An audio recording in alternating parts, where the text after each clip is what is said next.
शिवामूठ वाहणे म्हणजे काय तर श्रावण महिन्यात प्रत्येक सोमवारी शंकराला एक मूठ धान्य अर्पण करणे। प्रत्येक सोमवारी वेगवेगळ्या धान्याची मूठ शिवलिंगावरती वाहिली जाते। आपल्या सर्वांना माहिती आहे की श्रावण महिना महादेवाला अत्यंत प्रिय आहे। या महिन्यात घरोघरी भगवान शंकराची पूजा केली जाते, उपवास केला जातो। महादेवाची पूजा, नामस्मरण आणि उपासना करण्यासाठी श्रावण सर्वोत्तम आहे। श्रावणातल्या प्रत्येक सोमवारी शिवाचे पूजन करून शिवलिंगावर शिवामूठ अर्पण केली जाते। श्रावणातल्या प्रत्येक सोमवारी महादेवावर वाहिल्या जाणाऱ्या शिवामुठेचेही महत्त्व अत्यंत वेगळे आहे।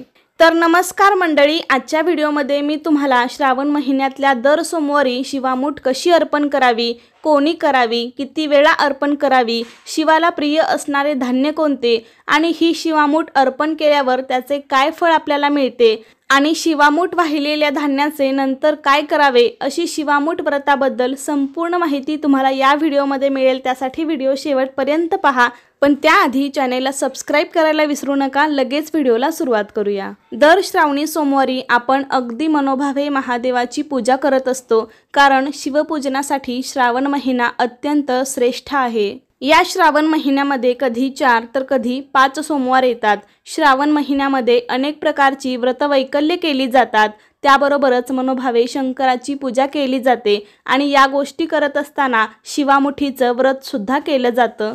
तर श्रावणातल्या प्रत्येक सोमवारी शिवलिंगावरती आपल्याला शिवामूठ वाहायची आहे। जर तुम्हाला शक्य असेल तर श्रावणी सोमवारी शिवपूजन आणि शिवामूठ तुम्ही महादेवाच्या मंदिरामध्ये करू शकता, पण काही कारणास्तव तुम्हाला मंदिरामध्ये जाता येत नसेल तर तुम्ही घरातल्या शिवलिंगावरती सुद्धा शिवामूठ वाहू शकता। आणि जर तुमच्या घरामध्ये शिवलिंग नसेल तर तुम्ही मातीपासून किंवा वाळूपासून पार्थिव शिवलिंग तयार करून पण तुम्ही त्यावरती शिवामूठ अर्पण करू शकता।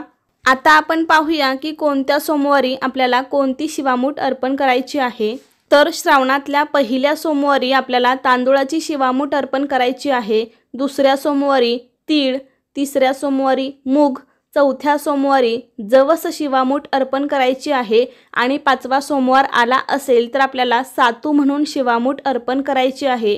तुम्ही वेगवेगळा संकल्प घेऊन पण शिवामूठ अर्पण करू शकता, म्हणजे ज्या कुमारी कन्या आहेत त्या विवाहाचा संकल्प घेऊन पण शिवामूठ अर्पण करू शकता, किंवा विवाहित स्त्रियांनी सौभाग्याचा संकल्प घेऊन पण मला चांगलं सौभाग्य लाभावं, सौभाग्यामध्ये दिवसेंदिवस वाढ व्हावी, वादविवाद होऊ नयेत, हा संकल्प मनात धरून पण शिवपूजन आणि शिवामूठ आपण अर्पण करू शकतो।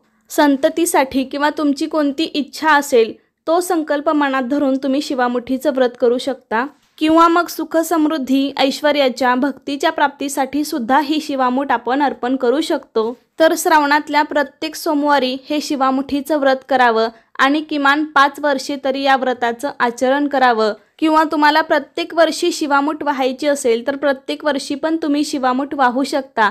पण हे शिवामुठीचं व्रत करत असताना श्रावणी सोमवारचा उपवास मात्र जरूर करावा। ज्या नवीन लग्न झालेल्या मुली आहेत तर त्यांनी 5 वर्षापर्यंत श्रावणातल्या दर सोमवारी शिवामूठ वाहिली तरी पण चालेल, किंवा प्रत्येक वर्षी पण वाहू शकता। आणि अविवाहित मुलीसुद्धा योग्य वर मिळण्यासाठी किंवा विवाह होण्यासाठी पण शिवामूठ वाहू शकता। अशा प्रकारे शिवामुठीचं व्रत कोणीही करू शकतं। फक्त ज्या स्त्रियांना एखाद्या सोमवारी अडचण आली असेल तर त्या सोमवारी मात्र शिवामूठ वाहू नये, उपवास मात्र जरूर करावा। आता आपण पाहूया की शिवामूठ कशी अर्पण करावी। तर सर्वात आधी आपण शिवाची पूजा करायची आहे। जल आणि अभिषेक या दोन्ही गोष्टी शिवाला अत्यंत प्रिय आहेत, त्यामुळे सर्वात आधी आपण शिवलिंगावरती शुद्ध पाण्याचा, पंचामृताचा किंवा दुधाचा अभिषेक करायचा आहे। त्यानंतर तुम्ही शिवाला प्रिय असणाऱ्या गोष्टी अर्पण करू शकता। भस्म, चंदन, पांढरे वस्त्र, पांढरी फुले, बेलपत्र, धोत्र्याचे फळ, धोत्र्याचे फूल यापैकी जे काही आपल्याकडे असेल ते शिवाला अर्पण करावं, किंवा तुम्ही साधी पंचोपचारे पूजा पण करू शकता। त्यामध्ये गंध, पुष्प, धूप, दीप, नैवेद्य, फक्त या 5 गोष्टींनी पण मनोभावे पूजा करता येते आणि पूजा झाल्यावर मग शिवामूठ अर्पण करावी। श्रावण महिन्यात येणाऱ्या 5 सोमवारी 5 प्रकारचं धान्य शिवाला अर्पण केलं जातं। तसं तर तुम्ही प्रत्येक वर्षी श्रावण महिन्यात श्रावण सोमवारी शिवामूठ अर्पण करू शकता, कारण श्रावण सोमवारी केलेलं शिवामुठीचं व्रत हे अत्यंत फलदायी असतं। तर पहिल्या सोमवारी शिवामूठ वाहण्यासाठी आपल्याला तांदूळ घ्यायचे आहेत। पण शिवामूठ वाहण्यासाठी आपण जे कोणतं धान्य घेणार असेल ते मात्र स्वच्छ आणि चांगलं असावं। एका वेळी पूर्ण मूठ भरून धान्य घ्यावं, शक्य असेल तर त्यावरती पाणी अर्पण करावं, धान्य ओलं करून घ्यावं। एका हातात मूठ भरून धान्य घ्यावं आणि दुसऱ्या हाताने पाण्याची धार शिवामुठीवर सोडायची आहे। ही शिवामूठ शिवलिंगावरती अर्पण करत असताना मुठीवर हळूवार पाणी सोडायचं आहे। शिवाची संपूर्ण पूजा होईपर्यंत आपल्याला ओम नमः शिवाय या मंत्राचा जप करायचा आहे आणि शिवामूठ वाहताना आपल्याला पुढील मंत्र म्हणायचा आहे, शिवा शिवा महादेवा माझी शिवामूठ ईश्वरा देवा। हा मंत्र आपल्याला प्रत्येक सोमवारी शिवामूठ वाहताना म्हणायचा आहे। अशा पद्धतीने मंत्र म्हणून शिवामूठ अर्पण करावी। अशा पद्धतीने क्रमाने 3 वेळा शिवामूठ अर्पण करायची आहे किंवा एकदा केली तरी पण चालेल। शक्यतो शिवामूठ ही मंदिरामध्ये वाहा, पण जाणं शक्य नसेल तर मग तुम्ही घरी पण वाहू शकता। शिवामुठीची कथा पण आहे, ती पण तुम्ही मंदिरामध्ये बसून वाचू शकता किंवा श्रावण सोमवारमुळे मंदिरामध्ये गर्दी असेल तर तुम्ही घरी सुद्धा शांतपणे बसून ही शिवामुठीची कथा वाचू शकता। अशा पद्धतीने हे शिवपूजन करत असताना जे काही शिवाच्या प्रित्यर्थ आपले संकल्प आहेत ते संकल्प शीघ्र गतीने पूर्ण व्हावेत यासाठी आपली श्रद्धा आणि भक्ती शिवावरती अत्यंत दृढ भावनेने ठेवावी। कारण शिवाचा अर्थच कल्याणकारी असा आहे। हा सर्वांचं कल्याण करणारा आहे। देव, दानव, दैत्य आणि मानवाला सुद्धा शिवाने अनेकदा वरदान दिलेले आहे। त्यामुळे शिवाला भोलेनाथ म्हटले आहे। या भोलेनाथाचा असा पवित्र सोमवार आणि विशेष करून श्रावण सोमवार आणि या सोमवारी केलेलं शिवामुठीचं व्रत हे अत्यंत फलदायी असतं।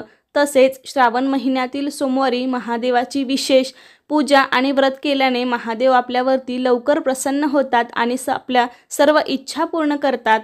आता आपण पाहूया की शिवामूठ वाहिली असेल तर वाहिलेल्या धान्याचं काय करावं।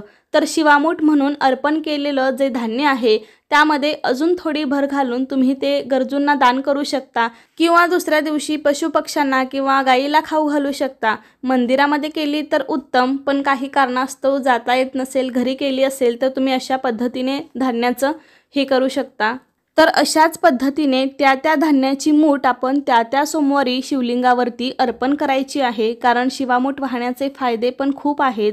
शिवामूठ वाहिल्यामुळे आपल्या घरात सुख समृद्धी येते, पती पत्नीमधील संबंध सुधारतात, विवाह इच्छुक व्यक्तींना चांगला जोडीदार मिळतो आणि आपल्या सर्व इच्छा मनोकामना पूर्ण होतात। तर अशा पद्धतीने तुम्ही सुद्धा शिवलिंगावर शिवामूठ वाहू शकता।